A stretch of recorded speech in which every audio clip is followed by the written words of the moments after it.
दोस्तों हाल ही में मैंने एक संभारा नाम की थ्रिलर मूवी देखी है जो कि कन्नड़ा लैंग्वेज में रिलीज हुई थी। इस फिल्म को डायरेक्ट किया है गुरु देशपांडे जी ने और IMDb पर मिले है इस फिल्म को 6.3 आउट ऑफ 10। आप इस फिल्म को YouTube पर हिंदी में और वो भी फ्री में देख सकते हो। दोस्तों जब मैं इस मूवी को देख रहा था तब मुझे स्टार्टिंग में ऐसा लगा कि इस फिल्म में कोई दम नहीं है, लेकिन फर्स्ट हाफ के बाद ये मूवी इस तरह से टर्न लेती है जिसे देखकर मैं शॉक रह गया। चोर पुलिस का खेल, शॉकिंग क्लाइमैक्स, ये आपको जरूर पसंद आएगा। सच में इस फिल्म का क्लाइमैक्स देखकर आपका दिमाग हिल जाएगा। तो दोस्तों अगर आपको हमारा एक्सप्लेनेशन पसंद आता है तो वीडियो को लाइक और चैनल को सब्सक्राइब जरूर कीजिए। तो चलिए शुरू करते हैं आज की कहानी। कहानी की शुरुआत में हम एक कपल को देखते हैं जो कि रात के समय में अपनी कार से घर की तरफ जा रहे होते हैं, जहाँ पर लड़के का नाम होता है तेजस और लड़की का नाम होता है अंजलि। तेजस अंजलि से कहता है कि मुझे तुम्हारा किस चाहिए, लेकिन अंजलि कहती है कि नहीं नहीं अभी नहीं, शादी के बाद। इस तरह से इन दोनों में बहुत ही रोमांटिक बातें हो रही होती है, लेकिन तभी अचानक अंजलि रास्ते पर किसी आदमी को ठोक देती है। वो बाहर आकर देखती है तो वो आदमी वहाँ पर मर चुका था। तेजस भी बाहर आकर अंजलि से पूछता है कि अंजलि क्या हुआ, क्योंकि दोस्तों तेजस देख नहीं सकता था। अंजलि घबराते हुए उसे बताती है कि तेजस मैंने यहाँ पर किसी का एक्सीडेंट कर दिया और वो आदमी अब मर चुका है। अब तेजस हमारे साथ क्या होगा। तेजस उसे कहता है कि कुछ नहीं, तुम जल्दी से जल्दी गाड़ी में बैठो, हम लोग तुरंत यहाँ से चले जाते हैं। और ये सीन यहीं पर कट हो जाता है। अब उसके अगले सीन में हमें कहानी के हीरो को दिखाया जाता है जिसका नाम है शिवा। दरअसल दोस्तों शिवा बचपन से ही देख नहीं सकता, लेकिन वो अपने सभी काम बहुत ही अच्छी तरीके से करता है। वो एक बहुत ही बड़े होटल का मालिक है और यहाँ पर वो खाना बहुत ही स्वादिष्ट तरीके से बनाता है। शिवा इतना फेमस है कि लोग उसके साथ फोटो खिंचवाने के लिए आते हैं और इस काम में उसका असिस्टेंट सुरेश शिवा की मदद करता है। तभी यहाँ पर एंट्री होती है हमारे कहानी की हीरोइन की, जिसका नाम है गौरी। और गौरी एक न्यूज रिपोर्टर है। वो शिवा की बहुत ही अच्छी दोस्त होती है और वो यहाँ पर शिवा से कहती है कि शिवा मैं अपने चैनल पर तुम्हारा इंटरव्यू लेना चाहती हूँ। जब तुम्हारे बारे में और भी ज्यादा लोगों को पता चलेगा तो उन्हें बहुत ज्यादा इंस्पिरेशन मिलेगी। जिस पर शिवा उसे कहता है कि ये इंटरव्यू वगैरह तुम अपने चैनल की TRP बढ़ाने के लिए कर रही हो ना, या फिर मेरे होटल की मार्केटिंग करने के लिए। अगर ऐसा है तो मेरे होटल में जितने भी लोग खाना खाते हैं तो वो लोग बाहर जाकर 10 लोगों को अगर मेरे होटल के बारे में अच्छा बताते हैं तो यही मेरे लिए बहुत ही बड़ी बात है और उससे मेरे होटल की बहुत ही अच्छी खासी पब्लिसिटी हो जाती है और वही लोग मेरे असली कस्टमर भी है। इस तरह से इंटरव्यू वगैरह देना मुझसे नहीं होगा। लेकिन गौरी कहती है कि प्लीज शिवा तुम इसके लिए मान जाओ, मैं ये सब कुछ लोगों की भलाई के लिए करना चाहती हूँ, जिससे कि तुम्हें देखकर लोगों को मोटिवेशन मिले और वो भी तुम्हारी तरह ही अपनी जिंदगी में कुछ अच्छा काम करे। तो अब ऐसी बातें सुनने के बाद शिवा उसके साथ इंटरव्यू करने के लिए मान जाता है और इसलिए ये दोनों इसी मौके पर आइसक्रीम खाने के लिए बाहर जाते हैं। अब जैसा कि हमें पता है शिवा देख नहीं सकता, तो गौरी ही गाड़ी चलाती है और ये लोग एक आइसक्रीम की दुकान पर पहुंचते हैं। अब यहाँ पर गौरी आइसक्रीम ले ही रही थी, लेकिन तभी वहाँ पर एक नेता और उसके कुछ लोग आते हैं और वो नेता गौरी से कहता है कि मेरी जिंदगी में आग लगाकर तुम यहाँ पर आराम से आइसक्रीम खा रही हो, अब मैं तुम्हें जिंदा नहीं छोड़ूंगा। दरअसल दोस्तों यहाँ पर हुआ यह था कि जब ये नेता गौरी की न्यूज चैनल पर अपना इंटरव्यू देने के लिए आया था तो वो अपना इंटरव्यू रोककर धीमी आवाज में फोन पर बातचीत करने लगता है। तो वो यहाँ पर जनता से लूटे हुए पैसे और अपने 2 नंबर के धंधे के बारे में बात कर रहा होता है और उस नेता की ये सारी बातें गौरी चुपके से रिकॉर्ड करने के लिए कहती है और उसके बाद अपने टीवी न्यूज चैनल पर उसे पब्लिक कर देती है, जिस वजह से अब लोगों के सामने इस नेता की सच्चाई आ गई थी। अब ये नेता बदनाम हो जाता है और उसे जो सीट मिलने वाली थी वो भी चली जाती है। इसलिए दोस्तों ये नेता गौरी पर बहुत ज्यादा गुस्सा था। अब ये लोग गौरी को पकड़कर वहाँ से ले जाने लगते हैं तो शिवा उनकी आवाज सुनकर उनका पीछा करने लगता है। यहाँ पर ये लोग गौरी को लेकर एक कंस्ट्रक्शन साइट पर आते हैं तो वहाँ पर गौरी अपने आप को बचाने के लिए इधर उधर भागने लगती है। शिवा भी इस जगह पर पहुंच जाता है और अब उन गुंडों के साथ उसकी फाइट शुरू हो जाती है। शिवा ध्यान से उन लोगों की आवाज सुनता है और उन सभी लोगों की एक एक करके अच्छी तरीके से धुलाई करता है। उसके लोगों को मारने के बाद वो उस नेता को भी अच्छा सबक सिखाता है और उसके सर पर वार करके उसे बेहोश कर देता है। इस तरह से शिवा और गौरी ये दोनों बचकर वहाँ से चले जाते हैं।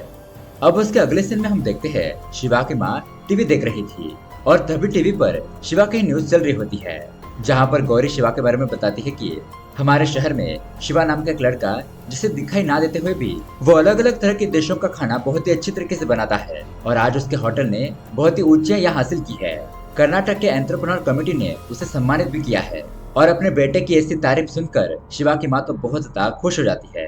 अब शिवा जब घर पर आता है तो उसकी माँ उसे बधाई देती है कि उसकी न्यूज टीवी पर आ गई। और यहाँ पर हम देखते हैं कि शिवा के माता पिताजी शिवा से बहुत ज्यादा प्यार करते हैं और ये दोनों जल्द से जल्द शिवा की शादी भी करना चाहते हैं।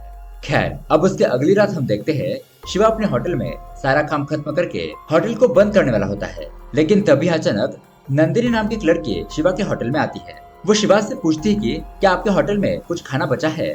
शिवा कहता है कि मैडम, अब तो हमारा होटल बंद हो चुका है। नंदिनी कहती है कि वो क्या है ना, होटल के बाहर कुछ अनाथ लोग बैठे हैं और उन्होंने सुबह से कुछ नहीं खाया है। मैं उन लोगों को थोड़ा सा खाना बांटना चाहती हूँ। तो शिवा अपने होटल में जितना भी खाना बचा कुचा था उसे पैक करता है और नंदिनी को दे देता है। तो नंदिनी उसे कहती है कि आप एक अच्छे इंसान हो, आप भी मेरे साथ चलिए और उन लोगों को खाना दीजिए।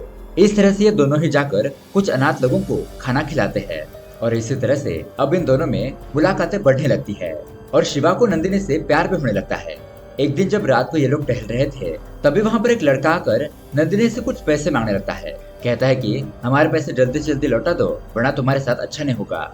शिवा नंदिनी को इसके बारे में पूछता है लेकिन नंदिनी उसे कुछ नहीं बताती। अब उसके अगले दिन गौरी शिवा के घर पर जाकर उसके माता पिताजी से मिलती है और उन्हें बताती है कि मैं शिवा से बहुत ज्यादा प्यार करती हूँ। ये बात सुनकर शिवा के माता पिता बहुत ज्यादा खुश हो जाते हैं और वो उसे कहते हैं कि हमसे ज्यादा तो तुम उसे जानती हो, तुम चिंता मत करो, हम उसे शादी के लिए मना लेंगे। यहाँ इधर हम होटल में शिवा को देखते हैं जो नंदिनी को कॉल कर रहा होता है लेकिन नंदिनी का फोन नहीं लग रहा था। इतने में वहाँ पर नंदिनी रोते हुए आती है और शिवा उससे पूछता है कि क्या हुआ नंदिनी, तुम रो क्यों रही हो। नंदिनी उसे बताती है कि उसके पिताजी ने उसकी छोटी बहन की शादी के लिए बहुत सारा कर्जा लिया था लेकिन अभी तक वो पैसे लौटा नहीं पाए और मैं भी उन पैसों को चुकाने के लिए जॉब कर रही हूँ, लेकिन घर का खर्चा और बाकी सब हैंडल करते वक्त मैं उनके पैसे दे नहीं पा रही। नंदिनी आगे ये भी बताती है कि कल ही वो लोग हमारे घर पर आए थे और मुझे धमका कर चले गए कि अगर हमने 2 दिन के अंदर उनके सारे पैसे नहीं लौटाए तो वो लोग मुझे लेकर चले जाएंगे। इसलिए मेरे पिताजी ने भी गुस्से में आकर कह दिया कि हम तुम्हारे पैसे 2 दिन के अंदर दे देंगे, लेकिन मैं जानती हूँ कि हमारे पास इतने पैसे नहीं है और इतने कम समय में इतने पैसों का इंतजाम नहीं हो सकता। अब जान देने के अलावा मेरे पास कोई भी चारा नहीं है। ये सारी बातें सुनने के बाद शिवा उससे कहता है कि नंदिनी, तुम चिंता मत करो, मैं हूं ना, मैं तुम्हें पैसों की मदद करूंगा और आगे से पिताजी से कहना कि आइंदा किसी से कर्जा ना ले क्योंकि मैं उनका दामाद बनना चाहता हूँ और वो मुझसे मदद मांग सकते हैं। जिस पर नंदिनी उसे कहती है कि नहीं शिवा, मैं तुमसे पैसे नहीं ले सकती, तुम ही मेरे बहुत अच्छे दोस्त हो। लेकिन शिवा कहता है कि नंदिनी, जब से मेरी तुम्हारे साथ मुलाकात हुई है उस दिन से ही मैं तुमसे प्यार करने लगा। अगर तुम मुझसे शादी नहीं करना चाहती तो ठीक है, हम दोनों दोस्त बनकर रह सकते हैं और उसके बाद में मैं तुम्हारी मदद करूंगा। बाकी मैं सिर्फ देख नहीं सकता, बाकी मुझ में कोई कमी नहीं है। अब ये सुनकर नंदिनी थोड़ा सा स्माइल करती है और वो दोनों गले मिलते हैं। लेकिन दोस्तों, तभी इन दोनों को गौरी बाहर से देख लेती है और शिवा को खोकर वो बहुत ही दुखी होकर वहां से चली जाती है। अब उसके बाद ये दोनों अपने अपने घर पर जाने लगते हैं। यहाँ शिवा अपने घर की तरफ जा रहा होता है लेकिन तभी उस रास्ते पर एक बाइक वाला बहुत ही स्पीड से जा रहा था और वो एक कार के बीच में आने की वजह से उस कार का बैलेंस बिगड़ जाता है और वो कार शिवा को ठोक देती है, जिस वजह से शिवा का बहुत ही बुरी तरीके से एक्सीडेंट हो जाता है। अब वहाँ पर मौजूद लोग तुरंत ही शिवा को हॉस्पिटल लेकर जाते हैं। जैसे ये खबर शिवा के माता पिता को पता चलती है वो भी हॉस्पिटल पहुँचते हैं। यहाँ शिवा का इलाज करते वक्त डॉक्टर देखते हैं कि शिवा की आंखों की रोशनी नहीं है, तो उसके माता पिता के इसके बारे में पूछने पर वो बताते हैं कि बचपन में शिवा बहुत ज्यादा बीमार हो गया था और उसी बीमारी के चलते धीरे धीरे उसकी आंखों की रोशनी चली गई। लेकिन अब यहाँ पर डॉक्टर उन्हें बताते हैं कि फिलहाल हमें आपके बेटी की रोशनी वापस आने के चांसेस दिखाई दे रहे हैं, क्या आप अपने बेटे के आंखों के ऑपरेशन के लिए रेडी है। तो ये बात सुनकर उसके माता पिता बहुत ज्यादा खुश हो जाते हैं और डॉक्टर से कहते हैं कि डॉक्टर साहब, आप पैसों की चिंता बिल्कुल भी मत कीजिए, आप जल्दी से जल्दी ऑपरेशन करके हमारे बेटे की आंखें लौटा दीजिए। तो यहाँ पर एक बहुत बड़े सर्जन को बुलाकर शिवा की आंखों का इलाज किया जाता है और तब तक यहाँ पर गौरी, शिवा के माता पिता उसका बहुत ही अच्छी तरीके से ख्याल रखते हैं। अब 1 हफ्ता होने के बाद शिवा की आंखों की पट्टी निकाली जाती है और यहाँ पर हम देखते हैं कि शिवा बहुत ही अच्छी तरीके से सब कुछ देख पा रहा था। सभी लोग खुश हो जाते हैं और शिवा अपने माता पिता के गले लगता है। फिर वो उन्हें नंदिनी के बारे में पूछता है कि क्या किसी नंदिनी नाम की लड़की का उसे कॉल आया था। तो उसके माता पिता कहते हैं कि नहीं, ये नंदिनी कौन है बेटा, जब से तुम यहाँ पर अस्पताल में हो तब से गौरी ने तुम्हारा बहुत ही अच्छी तरीके से ख्याल रखा है, तुम जरा उसके बारे में सोचो। लेकिन शिवा अपने फोन को चेक करने लगता है, नंदिनी को कॉल करने की कोशिश करता है लेकिन उसका फोन नहीं लग रहा था। उसे ऐसा लगने लगता है कि कहीं नंदिनी के साथ कुछ गलत न हो गया हो और इस वजह से अब शिवा परेशान रहने लगता है। उसके माता पिता भी नंदिनी के लिए उसे इतना पागल देखकर उससे नाराज हो जाते हैं। गौरी तो शिवा से रूठ ही जाती है। अब उसके बाद शिवा ने जिन लोगों को खाना बांटा था वो वहाँ पर जाकर उनसे पूछताछ करता है, लेकिन वहाँ पर भी उसे कुछ पता नहीं चलता। अब उसके बाद नंदिनी ने उसे एक बार बताया था कि वो यहाँ पर एक कपड़े की दुकान पर काम करती है, तो वो उस दुकान पर जाकर नंदिनी के बारे में पूछता है, लेकिन यहाँ पर भी उसे कुछ खास जानकारी नहीं मिलती। अब दोस्तों शिवा ने नंदिनी का चेहरा नहीं देखा था, क्योंकि पहले वो अंधा था, इसलिए शिवा को नंदिनी को ढूंढने में दिक्कत हो रही थी। यहाँ शिवा टीवी पर न्यूज देखता है कि किसी परिवार ने पैसों की कमी के चलते आत्महत्या कर ली है, और उसे डर लगने लगता है कि कहीं नंदिनी के साथ भी ऐसा ही कुछ ना हुआ हो। अब इस तरह से दिन पर दिन बीतने लगते हैं, और अपने बेटे को ऐसे हालत में देखकर उसके माता पिता शिवा से कहते हैं कि बेटा, गौरी तुमको कितना पसंद करती है, तुम जरा उसके बारे में भी सोचो, हमारा कहना मानो, उस नंदिनी को भूल जाओ, और अभी तुम्हारे पास जो गौरी है उसके साथ शादी करके तुम हंसी खुशी जिंदगी बिता लो। अब दोस्तों घर वालों के प्रेशर की वजह से शिवा गौरी के साथ शादी करने के लिए मान जाता है। वो गौरी को होटल में बुलाकर उसे कहता है कि मैं तुमसे शादी करने के लिए तैयार हूँ, क्योंकि उसे पता था कि गौरी एक बहुत ही अच्छी लड़की है, और गौरी ये बात सुनकर बहुत ज्यादा खुश भी हो जाती है। लेकिन दोस्तों उसके अगले ही दिन नंदिनी के पिताजी शिवा के होटल में आते हैं, जहाँ पर वो पूछते हैं कि यहाँ पर शिवा नाम का आदमी कौन है, तो वो बताता है कि बताइए, मैं ही शिवा हूँ। नंदिनी के पिताजी उसे बताते हैं कि सर, आपने हमारी मदद करने का वादा किया था, लेकिन इतने दिनों से आपको कुछ भी अता पता नहीं था। वो कर्जदार हमारे घर पर आकर नंदिनी को किडनैप करके ले गए, और अब वो मुझसे बहुत सारे पैसे मांग रहे हैं। मेरी बेटी ने मुझसे कहा था कि आप हमारी मदद करोगे, प्लीज सर, आप मेरी बेटी को बचा लीजिए। ऐसा कहकर वो रोने लगता है। तो शिवा उन्हें कहता है कि सर, आप चिंता मत कीजिए, मैं आपकी बेटी की मदद जरूर करूंगा। तो उसके अगले ही दिन शिवा अपने घर से सारे गहने निकालकर उन गहनों को एक बैग में भरता है, और सुबह सुबह नंदिनी के पिताजी के साथ उस किडनैपर के अड्डे पर पहुंच जाता है। यहाँ पर हम देखते हैं कि किसी लड़के ने नंदिनी का चेहरा ढककर उसे किडनैप करके रखा था। अब शिवा उसे कहता है कि तुम नंदिनी को छोड़ दो, तुमने जितने पैसे कहे थे उससे भी कई ज्यादा मैं पैसे तुम्हें दे रहा हूँ, और वो वहाँ पर बैग को फेंक देता है। तभी यहाँ पर नंदिनी के पिताजी थोड़ी सी होशियारी करने की कोशिश करते हैं, लेकिन इतने में ही वो लड़का नंदिनी के पिताजी को शूट करके मार डालता है, और तभी यहाँ पर शिवा के साथ उस लड़के की फाइटिंग शुरू हो जाती है। अब वो लड़का शिवा को मार पीट कर उसे बेहोश कर देता है, और वो लड़की और किडनैपर जब बाहर आते हैं तब हम देखते हैं कि वो लड़की अपना नकाब हटाती है, लेकिन दरअसल दोस्तों वो लड़की नंदिनी नहीं थी, बल्कि वो तो कोई और ही लड़की थी, और वो दोनों गहनों से भरा हुआ बैग लेकर वहाँ से भाग जाते हैं। अब यहाँ पर थोड़ी देर में शिवा को होश आता है, और तभी उसे वहाँ पर पुलिस की गाड़ी की आवाज सुनाई देती है, इसलिए वो नंदिनी के पिताजी की बॉडी को वहाँ पर छोड़कर तुरंत ही वहाँ से भाग जाता है।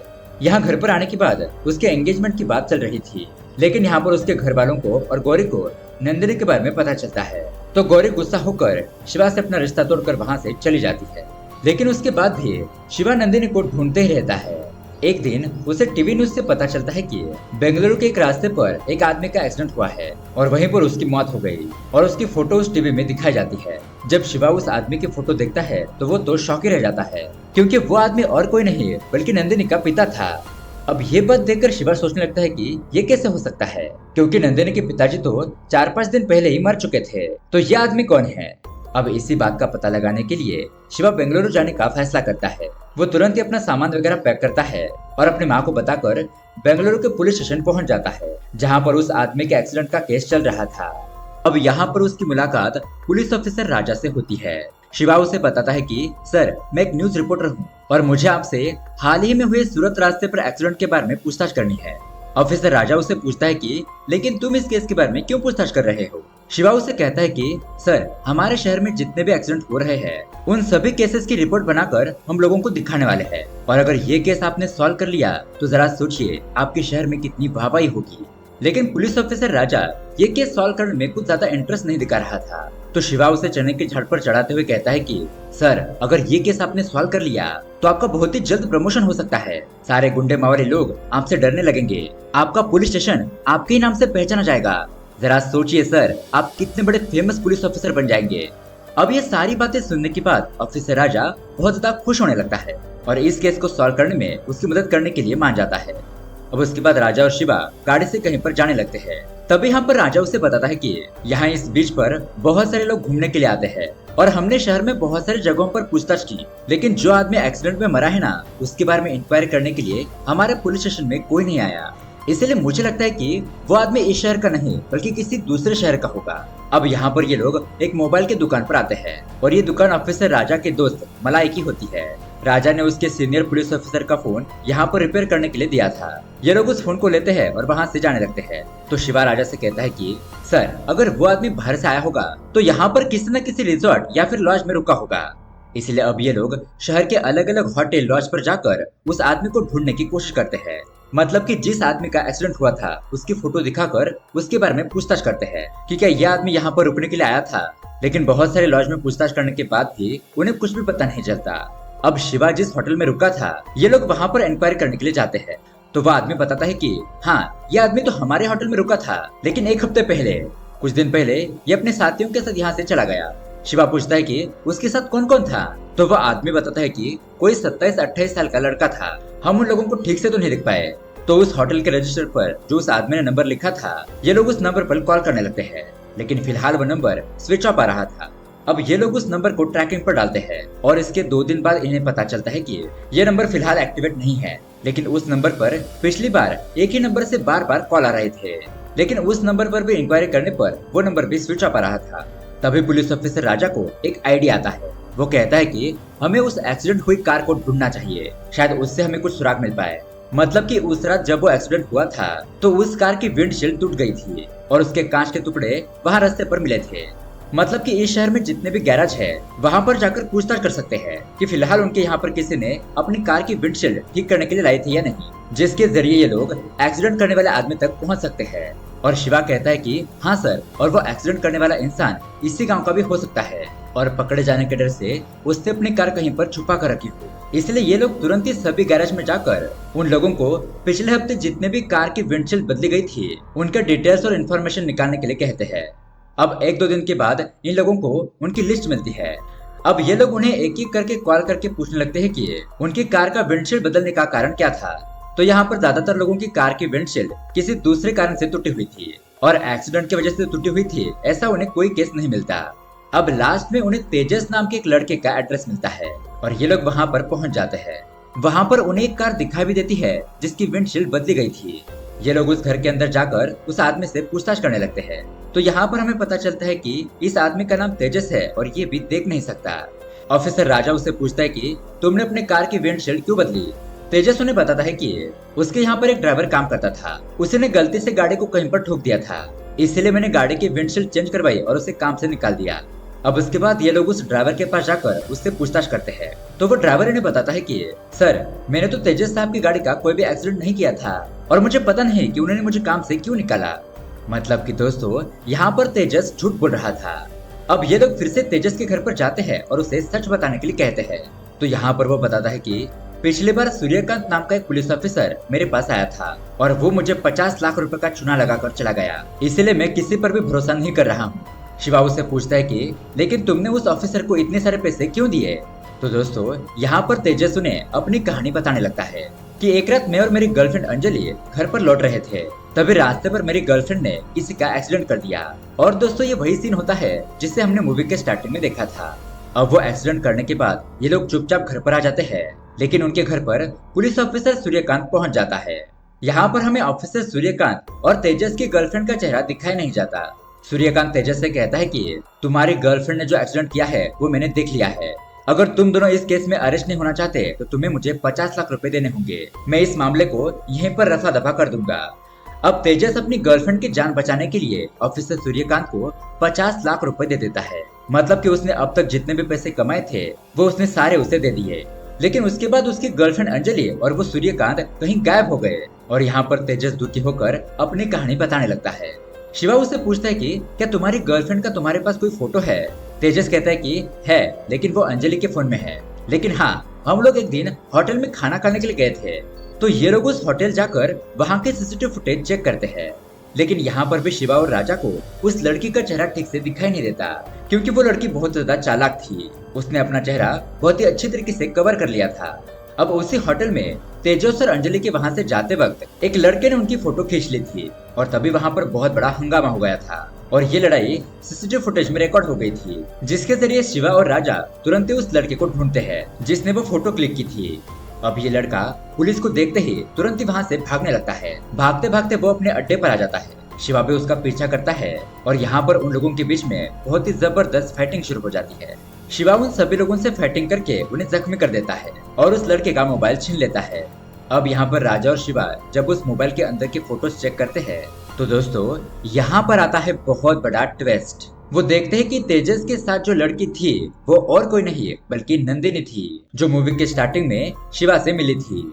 अब इतने में गौरी शिवा को ढूंढते ढूंढते यहाँ पर पहुंच जाती है और गौरी भी जब उस फोटो को देखती है तो वो उन्हें बताती है कि अरे शिवा, ये तो वही लड़की है जिसके लिए तुम मुझे छोड़कर इसके पीछे पीछे पागल हो रहे थे। होटल में तुम्हारे साथ प्यार का नाटक करने वाली यही लड़की है। अब ये लोग यहाँ पर समझ जाते हैं कि माजरा क्या है। दरअसल नंदिनी ऐसे ही अंधे लोगों को टारगेट बनाती थी, अलग अलग गांव जाकर ऐसे अंधे लड़कों को ढूंढती, अपना नाम बदलकर उनके साथ प्यार का नाटक करती और उन्हें अपने प्यार में फंसाकर उनसे पैसे लूटने का काम करती। इस तरह से इस लड़की के बारे में और भी ज्यादा इन्फॉर्मेशन निकालने पर यह बात पता चलती है कि इस लड़की का असली नाम है चित्रांगदा और अब उसे ही इन लोगों को ढूंढना था, वरना वो तो इसी तरह से लड़कों को ऐसे ही फंसाकर उन्हें लूटती रहेगी। अब यहाँ पर ये लोग इस शहर में रहने वाले सभी अंधे लड़कों की लिस्ट निकालते हैं, क्योंकि चित्रांगदा उन्हीं अंधे लड़कों में से किसी एक के साथ होगी और ये जल्द से जल्द उसे पकड़ पाएंगे। अब यहाँ पर गौरी एक रिपोर्टर होती है, इसलिए उसके रिपोर्टिंग करने वाले दोस्त शहर के हर एक कोने में फैले होते हैं। तो गौरी उन लोगों को इस केस के बारे में बताती है कि जितने भी अंधे लोग तुम्हारे एरिया में है उन पर नजर रखो और उन अंधे लड़कों के साथ अगर कोई लड़की दिखे तो तुरंत हमें इन्फॉर्म करो। तो उसी तरह से वो लोग सभी अंधे लड़कों पर नजर रखते हैं और उन्हें विक्रम नाम के एक लड़के के बारे में पता चलता है। और फिलहाल चित्रांगदा का अगला टारगेट विक्रम ही था। चित्रांगदा विक्रम के साथ वैसा ही नाटक कर रही थी, मतलब कि अपने पिताजी के कर्जे का बहाना बनाकर उससे पैसे लूटने वाली थी। अब यहाँ पर हमें पता चलता है कि पिछली बार जब नंदिनी का बाप बनकर जो आया था उस आदमी का नाम था रवि और ये वही रवि है जो एक्सीडेंट में मारा गया। और दोस्तों जो किडनैपर था वो भी चित्रांगदा से मिला हुआ था, जिसका नाम होता है मंजा।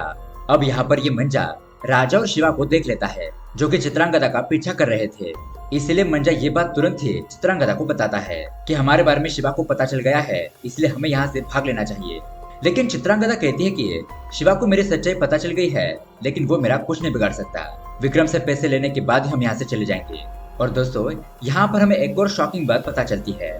दरअसल दोस्तों रवि और मंजा ने मिलकर शिवा से वो गहनों का बैग चुराया था और इसके बारे में चित्रांगदा को कुछ भी पता नहीं था। लेकिन जब ये बात चित्रांगदा को पता चलती है कि रवि और मंजा अकेले अकेले पैसे लूट रहे हैं, तो इन लोगों ने उस तेजस को फंसाने के लिए एक झूठा एक्सीडेंट का नाटक किया था। और उस एक्सीडेंट के वक्त उन्होंने रास्ते पर एक पुतला रखा था, क्योंकि तेजस तो अंधा था, वो देख नहीं सकता था। इसलिए ये लोग पुतले का एक्सीडेंट करके सच में एक्सीडेंट हुआ है ऐसा दिखाना चाहते थे कि तेजस की गर्लफ्रेंड ने सच में किसी आदमी को मार डाला और पुलिस वहां पर आकर उसे धमकाकर ये लोग तेजस से पैसे लूट लेंगे। अब ये लोग इसी प्लान के तरीके से तेजस को लूटते तो है, लेकिन यहाँ पर चित्रांगदा को बहुत ज्यादा गुस्सा आने की वजह से वो अपने ही पार्टनर रवि का सच में एक्सीडेंट करके उसे मार देती है, जिस वजह से अब यहाँ पर मंजा भी घबराया हुआ था कि चित्रांगदा कहीं उसे भी मार ना दे।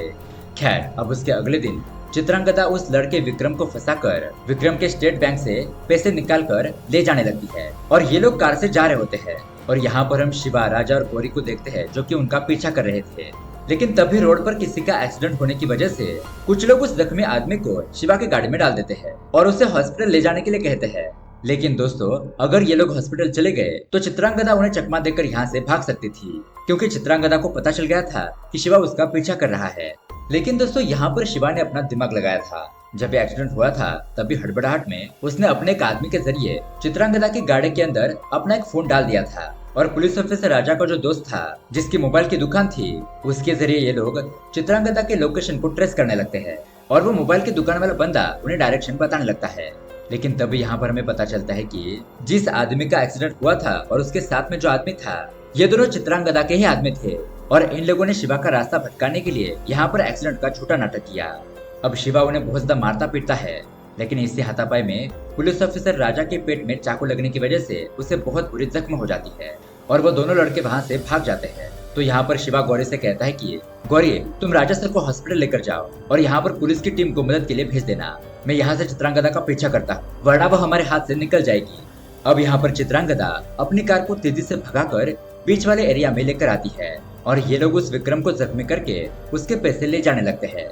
लेकिन यहाँ पर मंजा पलट जाता है, वो चित्रांगदा को मारपीट कर सारे पैसे खुद ही ले जाना चाहता था। और अब यहाँ पर चित्रांगदा और मंजा के बीच में बहुत ही जबरदस्त लड़ाई शुरू हो जाती है, जिसमें चित्रांगदा मंजा को जान से ही मार डालती है। तो इतने में ही वहाँ पर शिवा पहुंच जाता है। चित्रांगदा शिवा को देखकर जोर जोर से हंसने लगती है। कहती है कि आखिरकार तूने मुझे पकड़ ही लिया। तुम्हें पता चल ही गया कि मैंने तुम्हें धोखा दिया है, लेकिन अफसोस तुम मेरा कुछ नहीं बिगाड़ पाओगे। शिवा उसे कहता है कि मैंने तुमसे अपने दिल से प्यार किया था, लेकिन तुमने तो मुझ जैसे कितने अंधे लड़कों का दिल तोड़ा है। उनको धोखा देकर उनकी सारी जमा पूंजी के सारे पैसे लूट लिए। तुम जैसी लड़कियों को तो बहुत ही बुरी सजा मिलनी चाहिए। और अब यहाँ पर उन दोनों में जबरदस्त फाइटिंग शुरू हो जाती है। चित्रांगदा के कुछ लोग भी यहाँ पर पहुँचते हैं, लेकिन शिवा एक एक करके उन सभी लोगों को मार डालता है। वो चित्रांगदा का भी गला पकड़कर उसे बेहोश कर देता है। और इतने में ही वहाँ पर गौरी और ऑफिसर राजा पुलिस की टीम लेकर पहुंच जाते हैं। पुलिस चित्रांगदा को पकड़कर अरेस्ट करके ले जाती है और इस तरह से ये केस सॉल्व हो जाता है और ये कहानी यहीं पर एंड हो जाती है। तो दोस्तों, ये कहानी आपको कैसी लगी हमें कमेंट करके जरूर बताइए। ऐसे ही मूवी देखने के लिए हमारे चैनल को सब्सक्राइब कीजिए। मिलते हैं अगली वीडियो में। Thanks for watching.